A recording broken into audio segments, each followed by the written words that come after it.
लेके आया हूँ बेहद ही खास सेशन जो है होली और होलिका दहन पे। तो आप सबको होली की बहुत बहुत शुभकामनाएं। कल यानी कि 2 फरवरी को रात में 12 बजने के बाद यानी 3 फरवरी को दिन में जो है सुबह 2 बजे होलिका दहन करके आ गया और आप सब भी उम्मीद है होलिका दहन करके आ गए होंगे। तो नॉर्थ रीजन में जो होलिका दहन आज हो चुका है, इसका मतलब आज का ही दिन हो गया, 3 फरवरी हो गया तो 12 बजे के बाद हुआ है। देन हम ये समझते हैं कि ये जो होलिका दहन जो कि पूर्णिमा यानी फुल मुंडे के दिन होता है, उसका सिग्निफिकेंस क्या है, वो कैसे इतिहास से कैसे जुड़ा हुआ है और होली का क्या इतिहास है, हम इन सब चीज़ों को बहुत ही आज विस्तार से समझने वाले हैं।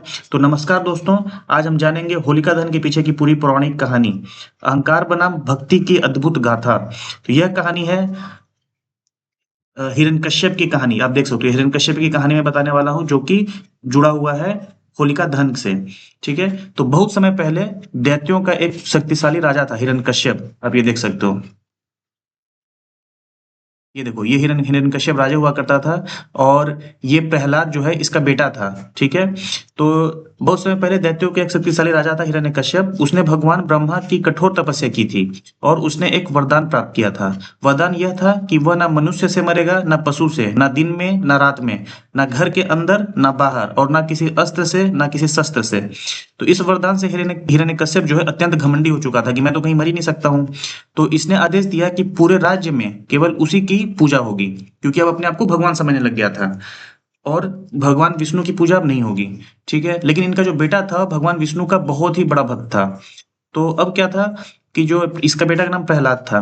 ठीक है, तो वो हर समय नारायण नारायण का जप करता रहता था। तो जब हिरण्यकश्यप को ये पता चला कि अब मेरी पूजा ना करके ये जो है विष्णु भगवान विष्णु की पूजा कर रहा है, तो वो क्रोध से भर उठा। तो उसने प्रहलाद को समझाने की बहुत कोशिश की, लेकिन प्रहलाद प्रहलाद अपनी भक्ति से टस से मस नहीं हुआ। ठीक है, तो प्रहलाद को मारने के लिए उसने कई प्रयास किए, जैसे इसको पहाड़ से नीचे गिरा दिया, विषैले सांपों के बीच फेंकवा दिया, हाथी से कुचलवाने की भी कोशिश की, जहर भी दिया, लेकिन इस पे कोई भी असर नहीं हुआ। क्यों? क्योंकि ये हमेशा ही भगवान विष्णु का हमेशा ही परम भक्त था और हमेशा नारायण नारायण करके उन्हीं के ऊपर सब कुछ छोड़ देता था और भगवान हमेशा इसकी रक्षा करते थे। ठीक है, इनकी कृपा से हमेशा प्रहलाद बच गया। तो अब होलिका की योजना क्या थी? अब होलिका जो थी इसकी बहन थी, किसकी? हिरण्यकश्यप की। तो आखिरकार हिरण्यकश्यप ने अपनी बहन होलिका को बुलाया। होलिका को वरदान था कि आग उसे जला ही नहीं सकती। योजना बनी कि होलिका प्रहलाद को गोद में लेकर अग्नि में बैठेगी ताकि प्रहलाद जल जाए और होलिका बच जाए। लेकिन ये ऐसा चमत्कार हुआ कि होलिका प्रहलाद को लेकर अग्नि में तो बैठी, प्रहलाद आंखें बंद करके भगवान विष्णु का ही स्मरण करते रहा। लेकिन हुआ बिल्कुल उल्टा। हुआ क्या? ये देखो, ये अगला साइड देखो। होलिका की योजना क्या था? प्रहलाद को जलाने की कोशिश की। ठीक है, तो ये जो है होलिका थी जिसको वरदान प्राप्त था कि ये जल नहीं सकती है आग में। तो हुआ क्या? अ, हाँ, लेकिन हुआ बिल्कुल उल्टा।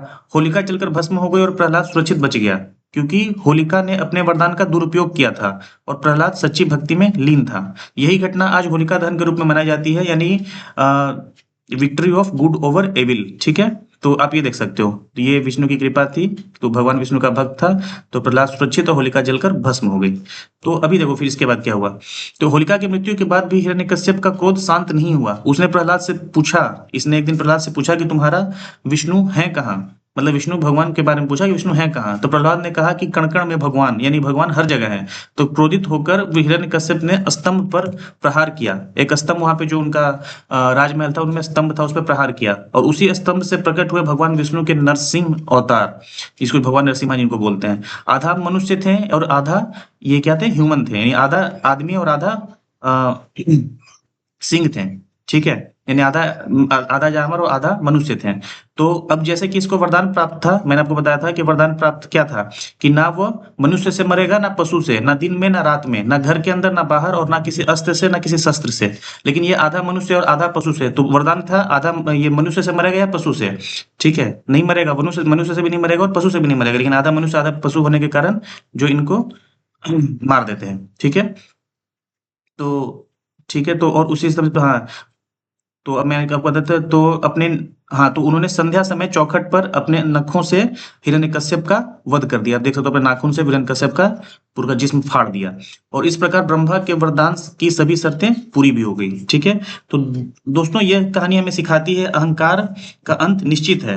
सच्ची भक्ति की हमेशा जीत होती है, इसलिए भक्ति में लीन रहिए और बहुत ही अच्छा मतलब अच्छे रूप से भगवान की पूजा करें। और यही संदेश लेकर हर साल हम मनाते हैं होलिका दहन और होली। अब देखता हूँ होली की कहानी क्या है। तो होली का कहानी यूं है कि जब कृष्णा एंड राधा, यानी कि कृष्ण जो भगवान है, एक बार अपने माँ यशोदा से पूछते हैं कि मैं काला हूं और राधा बहुत गोरी है, इसका क्या कहानी है। तो यशोदा माँ कहती है कि तुम्हें ऐसा लगता है कि तुम काले हो, राधा गोरी है, तो एक काम करो, ये कलर लो और कलर जाके राधा के चेहरे पे लगा दो। इससे क्या होगा कि तुम्हें डिफरेंस जो है ना काला गोरा को मिट जाएगा। तो इस तरह से वो जाके उस कलर को लगा देते हैं। तो इसीलिए जो है इस तरह से होली का त्योहार जो है वो, इसको हम फेस्टिवल ऑफ कलर्स भी बोलते हैं, फेस्टिवल ऑफ लव भी बोलते हैं। तो festival of love and colours इसको बोलते हैं। तो इसलिए ब्रिज में जब आप जाओगे मथुरा वृंदावन वगैरह, जो ब्रिज की होली है वो बहुत ही फेमस है वहां पे, ठीक है। तो हिस्टोरिकल सिग्निफिकेंस भी इसका एक तो ये हो गया, मैंने बता दिया आपको पौराणिक सिग्निफिकेंस। एक हिस्टोरिकल सिग्निफिकेंस भी है ये। अगर आप एंशिएंट टेक्स्ट और पुराण वगैरह देखते हो तो उसमें भी जो है ये होली का उल्लेख है। जैसे कि रत्नावली जो कि किंग हर्षा का टेक्स्ट है, उसमें भी होली का उल्लेख है। 7th सेंचुरी की बात मैं कर रहा हूँ। तो एंशिएंट टेम्पल का राइटिंग में भी है और मिडाइवल पेंटिंग में भी होली को डिपिक्ट किया गया है। होली का जो है होली खेलते हुए जो है वो चित्र वगैरह बनाए हुए हैं, ठीक है। मुगल इंपेरर जो अकबर थे, जहांगीर थे, वो भी होली को मनाते थे।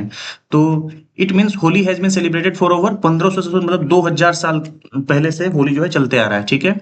अब इसका सीजनल सिग्निफिकेंस भी है। ये बताता है कि ठंड जो है वो खत्म हो चुका है और स्प्रिंग जो, यानी स्प्रिंग जिसको हम बसंत बोलते हैं, वो आने वाला है। तो इसी के साथ मुझे उम्मीद है कि आप ये वीडियो पूरा समझ चुके होंगे और आप जरूर इस चीज से आप रूबरू हो गए होंगे कि होलिका दहन क्यों मनाते हैं, होली क्यों मनाते हैं।